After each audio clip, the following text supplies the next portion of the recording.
माती खत व वाळूशिवाय घरगुती पद्धतीने तयार करा नारळाची रोपे। सद्यस्थितीतील वाढते तापमान आणि जीवघेणी गरमी हे चंगळवादी लोकांनी निर्माण केलेली असंतुलित पर्यावरणाचे अनरोस अपत्य आहेत। सध्या ग्रीष्म ऋतू चालू आहे। या घडीला निसर्गामध्ये अनेक फळांच्या बिया उपलब्ध होतात।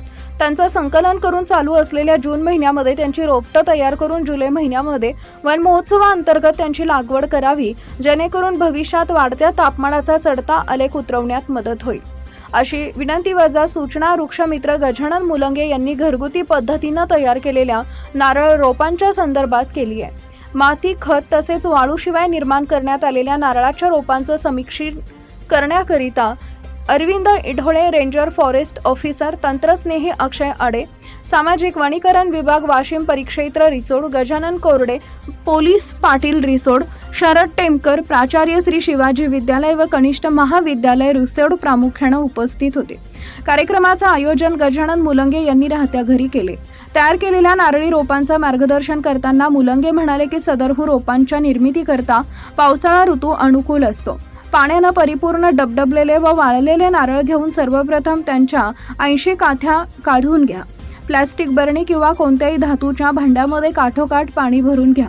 सोललेल्या नारळाचे डोळे वरच्या बाजूच्या हवेच्या संपर्कात राहतील अशा प्रकारे अर्धवट नारळ बरणीमधील पाण्यात बुडवून ठेवा।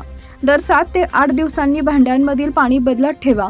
साधारण 1.5 ते 2 महिन्यांनी नारळाचा वरचा भाग अंकुरित झालेला आढळून येईल।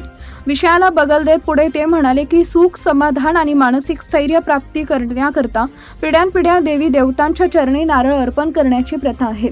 नारळ अर्पित करून खरोखर जर मानसिक स्थैर्य लाभत असेल तर तुम्ही स्वतः तयार केलेल्या नारळाच्या रोपांपासून निर्माण होणारी हजारो नारळ जेव्हा देवतांच्या चरणी अर्पण केल्या जातील तेव्हा धार्मिकतेसोबतच पर्यावरण संतुलनामध्ये सुद्धा तुमचा सिंहाचा वाटा राहील, ह्यात तिळमात्र शंका नाही। चला तर मग निसर्ग ऋणातून मुक्त व ईश्वराशी समर्पित होण्याच्या उद्देशाने येत्या जुलै महिन्यामध्ये देशी वृक्ष लागवड करून घ्या। कार्यक्रमाचं सूत्रसंचालन सीमा मुलंगे तर आभार प्रदर्शन ओमश्री मुलंगे यांनी मानले।